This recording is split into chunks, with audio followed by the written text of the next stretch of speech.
Et bonjour à tous. Aujourd'hui, on se retrouve à la Gaming Expo. Donc c'est Calbut, bien sûr, vous me reconnaissez. On est accompagné bien sûr d'Otfing aujourd'hui. Coucou. Grand journaliste de talent. Et on va parler aujourd'hui, avec des créateurs de jeux vidéo, avec... On a des développeurs, on a des personnes qui jouent un rôle très important dans le développement d'activités digitales, numériques. On a des présidents d'associations, nous avons quelques influenceurs. On dira pas lesquels tout de suite. Qu'est-ce qu'on a d'autre? On a des gens comme Mélanie ici présente qui va nous présenter Mélanie Pixel Paris. Player qui nous prête ce plateau pour aujourd'hui. Voilà. Donc on va recevoir des gens toute la journée, on en a pour jusqu'à 18h. On va faire des pauses, attention, on va faire des petites pauses, même nous on va pas tenir le rythme.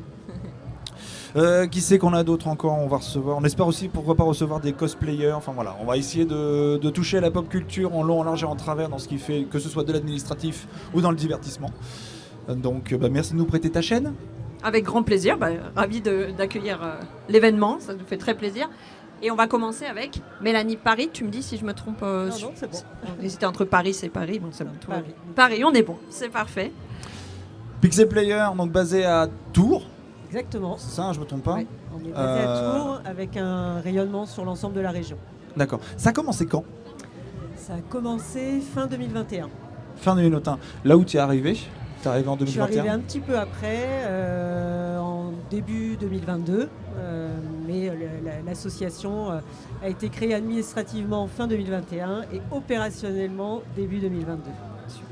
Quels sont les objectifs de Pixel Player? Comment ça fonctionne exactement? Alors, on est un format associatif, donc on fonctionne avec des adhérents et on a des soutiens d'entreprises et d'institutionnels comme la région, la métropole de Tours.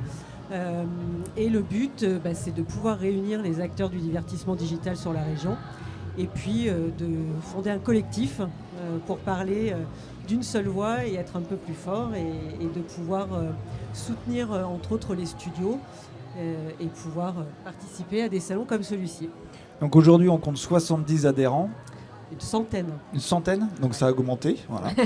J'ai mal fait mes recherches, bravo. C'est qui ces gens concrètement? C'est des gens qui sont chez eux et qui aiment les activités du numérique, ou ce sont des chefs d'entreprise, ce sont des associations, ce sont des professionnels?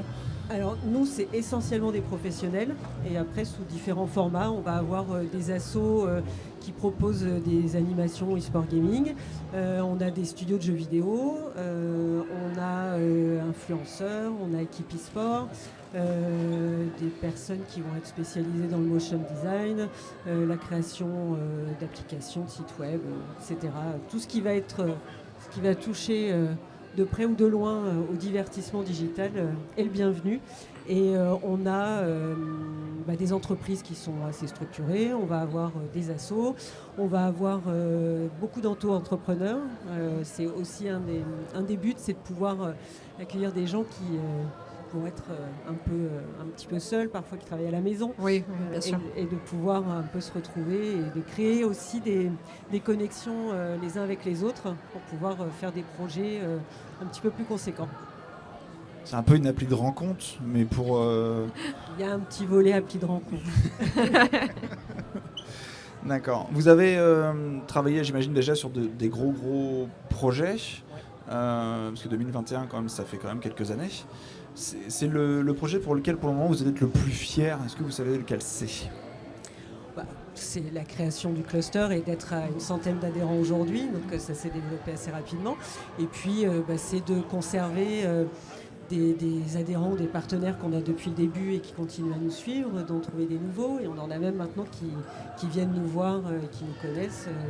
Donc c'est ça la plus grande fierté. D'accord. T'as des questions? Non, j'écoutais. J'aimais bien ta question, là. Tu viens de me poser. Quand on parle d'e-sport ou de divertissement numérique à Tours, forcément, c'est moi. On pense forcément à Solary. Exact. Oui. Est-ce que vous avez un lien avec Solary? Est-ce que vous travaillez ensemble? Est-ce qu'il vous est déjà arrivé de collaborer ensemble? Oui, ils sont adhérents du cluster. Et puis on avait collaboré avec eux, entre autres sur les châteaux de la Loire et Chambord, Voilà. Oui, il y a un tournoi Fortnite qui a été organisé. Exactement. C'est ça. Le château a été modélisé C'est ça. sur le château de Chambord. Ouais. Et il me semble même que Exactement. Nota Bene Sur Fortnite. sur Fortnite, Ouais, ouais. c'est Il y a eu le c'est château, très fort. le château de Chambord sur Fortnite et c'est Nota Bene aussi qui avait participé au projet pour. Il est tourangeau, donc forcément il devait s'intégrer au Voilà, projet. exactement. Et puis on collabore avec Solari aussi sur la promotion de l'e-sport en région. On a accueilli une autre équipe e-sport pour un bootcamp dans nos bureaux ici Japon Corp.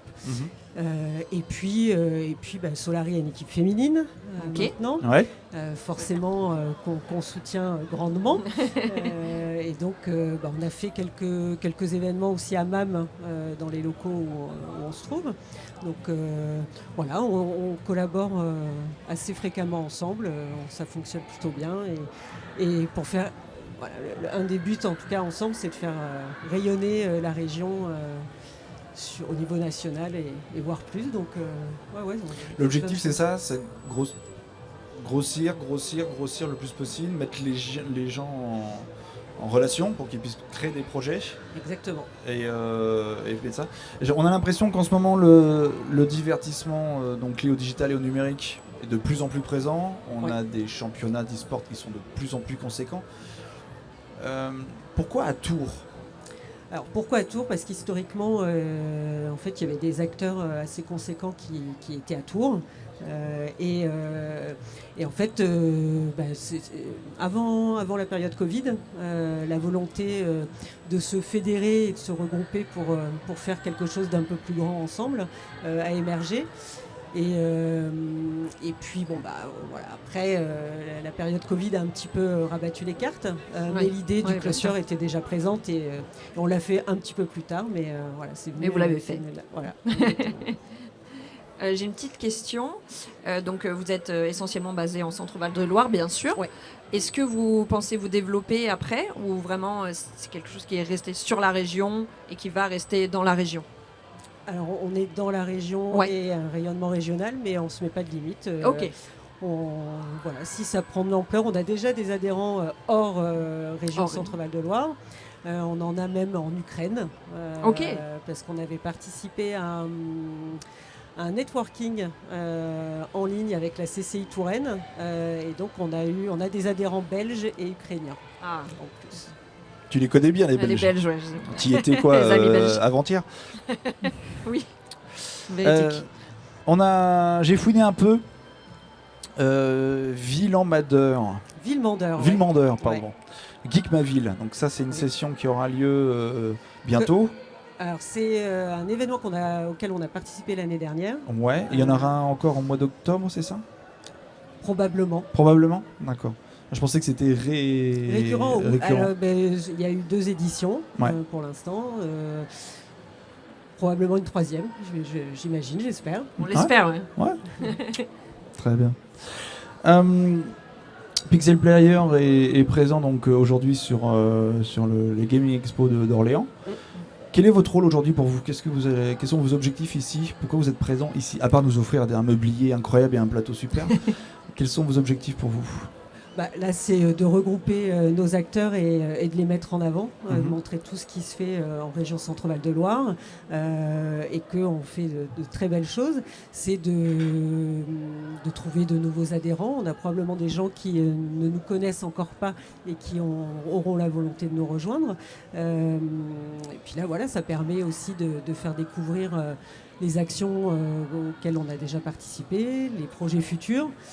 Et de grandir, de grossir et de permettre aussi à chacun, parce que là on a quelques structures où ce sont de petits studios ou des studios récents et c'est forcément plus facile de venir en groupe pour participer à ce genre de salon que de le faire tout seul.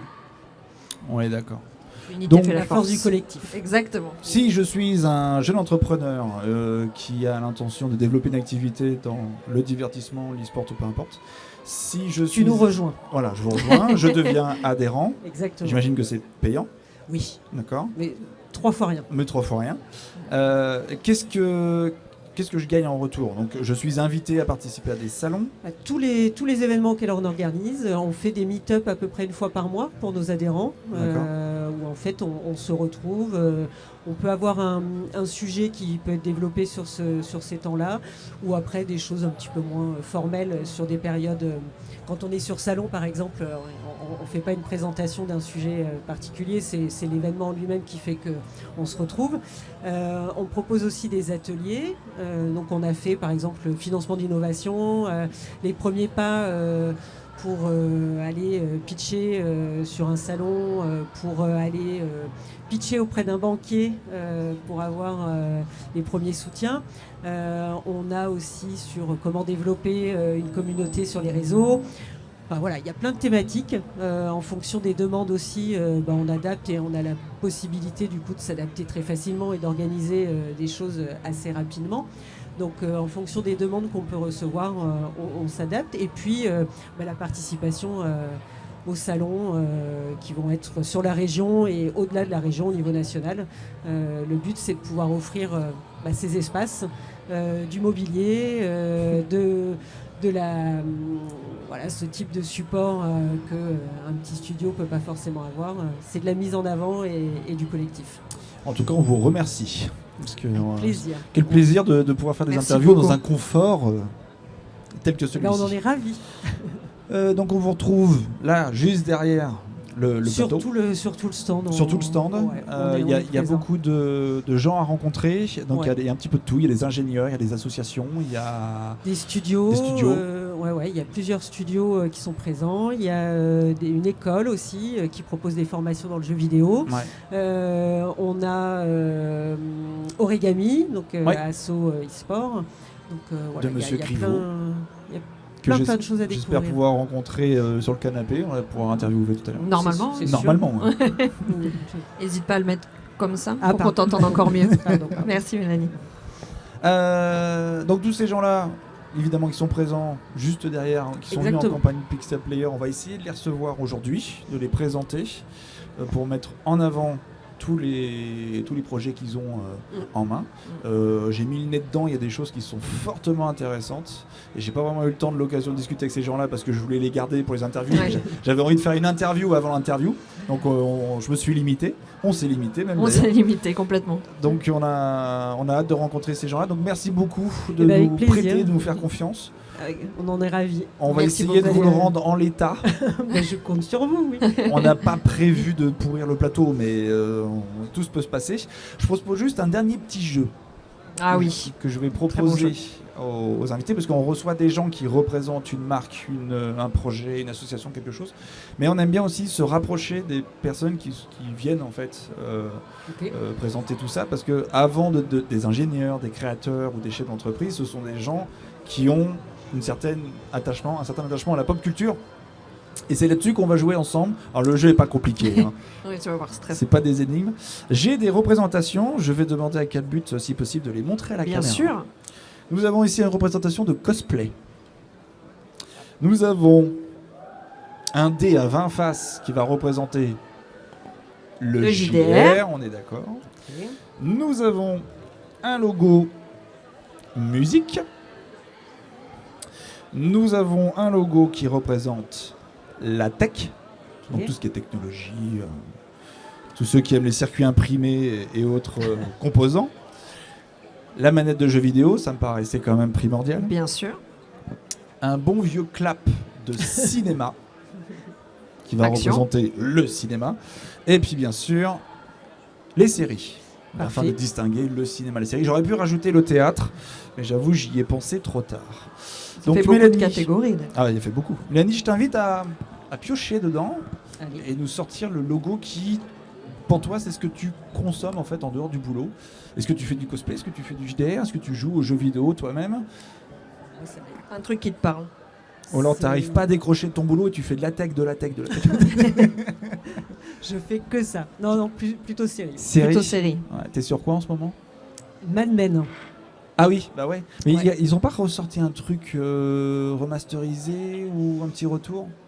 Alors, je ne sais pas s'ils ont ressorti quelque chose, mais en tout cas, je suis à la saison 5, donc pas hyper récente comme série, mais ça te plaît. Oui, alors après, moi j'ai aussi une petite casquette, je fais partie du Conseil régional du numérique, donc sur la région Centre-Val de Loire, et entre autres sur la thématique égalité femmes-hommes. Ouais. Bon, Mad Men, c'est une bonne illustration de la vie d'avant, puisqu'on est sur le monde publicitaire dans les années 60 et la place de la femme dans cet univers-là. Oui, bien sûr. Et au-delà de l'aspect entreprise, même la place de la femme au sein du foyer. Et donc, je me dis que je suis plutôt née à la bonne époque, parce que les années 60 ont été complexes pour moi. Mais voilà, c'est un sujet qui me tient à cœur. Donc là, Mad Men en ce moment, Ted Lasso aussi, que je re-regarde, que j'adore. Ouais. Mais voilà, j'ai des goûts assez éclectiques en termes de séries. Je consomme plein de choses. D'accord. Non, mais c'est bien. Mad Men, ok. Donc avant de savoir ce qu'il faut faire pour mettre en avant la place de la femme dans le monde de la publicité, Mad Men nous sert à comprendre ce qu'il ne faut pas faire. Oui, bien sûr. C'est important aussi. Merci beaucoup, Mélanie. Avec plaisir. On va se charger du reste de l'animation de cette journée. On a encore beaucoup de monde à recevoir. Tout à fait. Notamment... J'ai peut-être juste une dernière question pour Mélanie. Bien sûr, excuse-moi. Du coup, les femmes, Pixel Player, ça se passe comment? Est-ce que vous avez beaucoup de représentations féminines? Pas encore assez? Non, ton point de vue. Pas assez. Après, de toute façon, c'est le reflet de l'écosystème malgré tout. Donc, où il y a une sous-représentation des femmes et même des jeunes filles au sein des écoles. On travaille aussi beaucoup pour qu'il y ait de plus en plus de jeunes filles, de jeunes femmes qui se sentent autorisées à évoluer dans cet univers-là. Donc, on y travaille étroitement avec le Conseil régional du numérique et la région qui est très moteur sur le sujet. Et le but, c'est d'avoir un environnement hyper accueillant et pour les jeunes femmes. Et après, quand on y est, ça se passe très bien. Oui. Il n'y a aucun problème, mais c'est vrai que ça peut... on se rend compte que ce n'est pas forcément évident pour certaines jeunes femmes de se diriger vers ces métiers-là et plus encore sur les métiers plus tech. Et l'inverse aussi, il y a des femmes qui se sentent prêtes à se diriger vers ce métier-là et qui n'ont pas accès justement. Il y a aussi le côté. Donc il faut encourager les gens à y aller et il faut accueillir ceux qui veulent y aller, quoi. Exactement, et puis rôle modèle. Je pense que ça passe quand même beaucoup par ça, la représentation qu'on peut en faire et de se dire, sur ce type de rendez-vous, que nous... on puisse dire c'est possible, ça se passe bien, on a une vraie place à prendre. Et je ne sais pas quel est ton sentiment, mais j'imagine que c'est le cas. Je partage. Voilà. Et que, moi, je m'épanouis pleinement et il se passe plein de choses très très cool. Et vous participez aussi, excuse-moi, je te coupe, aux campagnes pour le cyberharcèlement. Exactement. Ouais. J'ai vu ça sur le stand. Oui, tout à fait. Ça, c'est développé avec le Conseil régional du numérique et le CRIJ, donc Centre régional d'information jeunesse, sur tout ce qui est cyberharcèlement au sens large, avec des outils qu'on peut retrouver là, juste à côté sur le manche debout, pour pouvoir identifier ce qui est du harcèlement et ce qui où il commence. Voilà, exactement, et pouvoir se dire que c'est pas normal. Mais après, ça c'est bien pour les tout filles le monde, comme pour les garçons, bien sûr. parce que parfois on rencontre aussi des jeunes hommes qui n'ont pas forcément conscience que leur comportement peut être problématique. Et des hommes qui se font harceler aussi, bien sûr. Ah oui, complètement. Ah, bravo. Merci beaucoup. Merci de participer à ça. Avec plaisir. Je vais te rendre les clés de ton stream, parce qu'on est chez toi quand même. Ah si, quand même. Où est-ce qu'on peut contacter Pixel Player en dehors, si on n'est pas présent ici pendant l'event? Sur notre site internet, vous nous trouvez sur les réseaux, Insta, X... LinkedIn, et puis on a plein de supports où on a notre QR code, donc vous ne pouvez pas nous louper. Voilà, merci beaucoup. Parfait, merci beaucoup Mélanie Paris.